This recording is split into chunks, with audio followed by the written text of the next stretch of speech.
Assalamualaikum warahmatullahi wabarakatuh. Perkenalkan saya Ratu Lailatul Ulfa dengan NIM C1C023043.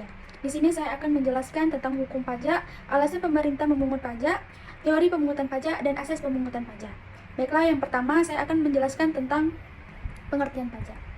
Pajak merupakan iuran yang dibayarkan oleh warga negara ke kas negara yang bersifat memaksa atau penolakan atau penghindaran pajak pada dasarnya merupakan pelanggaran hukum karena pajak dipungut secara wajib berdasarkan norma hukum. Imbalan yang diterima oleh wajib pajak tidak akan dirasakan langsung, tetapi imbalan atau manfaat ini tidak dirasakan secara langsung, melainkan akan dirasakan melalui fasilitas-fasilitas yang dibangun oleh pemerintah untuk rakyat. Dan ada pun alasan pemerintahan memungut pajak, yaitu warga negara memperoleh keuntungan dari negara, maka negara diperbolehkan memungut pajak kepada warga negaranya. Prinsip lainnya yaitu bahwa negara memungut pajak harus berdasarkan kepada kemampuan masing-masing individu warga negara. Warga negara yang mempunyai kemampuan lebih, maka membayar pajak lebih besar daripada mereka yang mempunyai penghasilan lebih kecil. Pajak itu wajib dipungut untuk mendorong pertumbuhan dan juga pembangunan ekonomi untuk sebuah negara.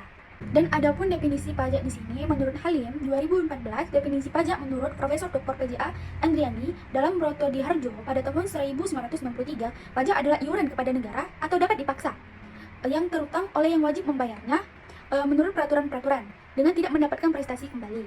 Yang langsung dapat ditujukan dan gunanya adalah untuk membiayai pengeluaran-pengeluaran umum berhubungan dengan tugas negara yang menyelenggarakan pemerintahannya.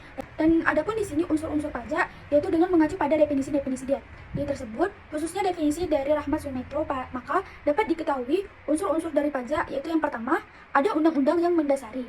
Yang kedua, ada pengusaha pemungutan pajak. Yang ketiga, ada subjek pajak. Dan yang keempat, ada objek pajak. Yang kelima, ada masyarakat atau kepentingan umum. Dan yang terakhir, ada surat ketetapan pajak. Dan ada pun ciri-ciri pajak. Yang pertama, dipungut berdasarkan undang-undang atau peraturan daerah. Yang kedua, dapat berupa pajak langsung atau pajak yang langsung dipungut oleh pemerintah melalui aparaturnya. Dan pajak tidak langsung atau pajak yang pemungutannya melalui pihak ketiga. Dan yang ketiga, dapat dipungut sekaligus atau dipungut setiap ada perbuatan, keadaan, atau peristiwa yang menimbulkan utang pajak.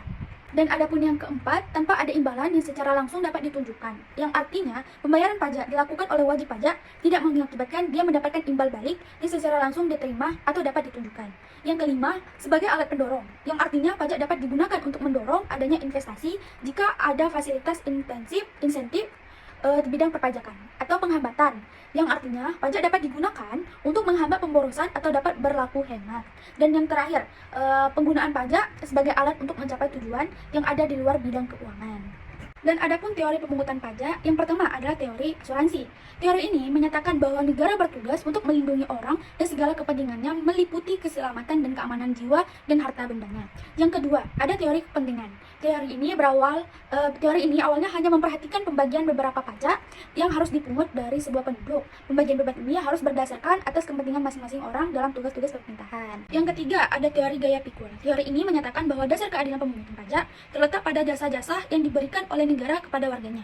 Dan yang keempat, ada teori asas gaya beli.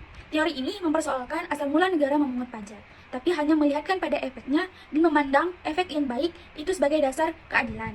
Dan yang kelima, teori kewajiban pajak mutlak atau teori bakti.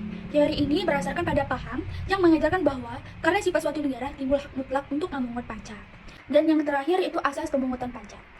Yang pertama ada asas yuridis yang mensyaratkan bahwa pemungutan pajak harus berdasarkan undang-undang. Yang kedua ada asas ekonomi. Dalam asas ini disyaratkan bahwa pelaksanaan pemungut pajak harus memenuhi syarat. Yang pertama, pajak harus dapat dibayar dari penghasilan rakyat. Yang kedua, pajak tidak boleh menghalang-halangkan atau menghalang-halangi lancarnya usaha perdagangan. Dan ada pun asas pemungutan pajak yang ketiga yaitu asas umum dan merata. Umum yang artinya adalah bahwa dalam asas ini menyatakan bahwa pemungutan pajak harus dikenakan kepada semua orang. Dan yang keempat ada asas domisili. Asas domisili memberikan kewenangan kepada negara untuk memungut pajak kepada wajib pajak. Yang kelima ada asas sumber. Asas ini memberikan kewenangan kepada negara asal sumber pendapatan yang diperoleh oleh wajib pajak. Dengan kata lain, pemungutan pajak didasarkan atas letak sumber pendapatan. Dan yang keenam ada asas kebangsaan. Asas kebangsaan ini menghubungkan pengenaan pajak dengan kebangsaan dari suatu negara sehingga pengenaan atau pemungutan pajak didasarkan atas kebangsaan wajib pajak. Dan yang ketujuh ada asas waktu. Asas waktu ini mensyaratkan bahwa pemungutan pajak harus dilakukan pada saat wajib pajak dalam keadaan mampu membayar pajak. Dan yang kedelapan ada asas rentabilitas. Asas ini mensyaratkan bahwa biaya pemungutan pajak tidak boleh lebih besar dari pajaknya. Dan yang kesembilan ada asas resiprositas. Asas ini menyatakan bahwa negara memberikan kebebasan subjektif dengan syarat timbal balik. Dan yang terakhir yaitu yang ke-10, default maxim. Di samping asas-asas tersebut, agar pemungutan pajak ini dirasa adil, maka peraturan pajaknya harus juga adil.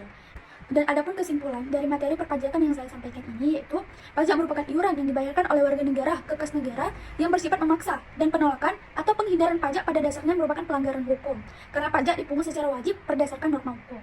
Pajak itu wajib dipungut untuk mendorong pertumbuhan dan juga pembangunan ekonomi untuk sebuah negara. Dengan pemungutan pajak tersebut, jadi pemerintah bisa mendapatkan sumber pendanaan yang berkelanjutan untuk program sosial dan juga investasi publik. Dan itulah materi yang bisa saya sampaikan, mulai dari pengertian pajak, alasan pemerintah memungut pajak, definisi, unsur-unsur ciri-ciri pajak, teori pemungutan, dan asas pemungutan pajak, serta kesimpulan.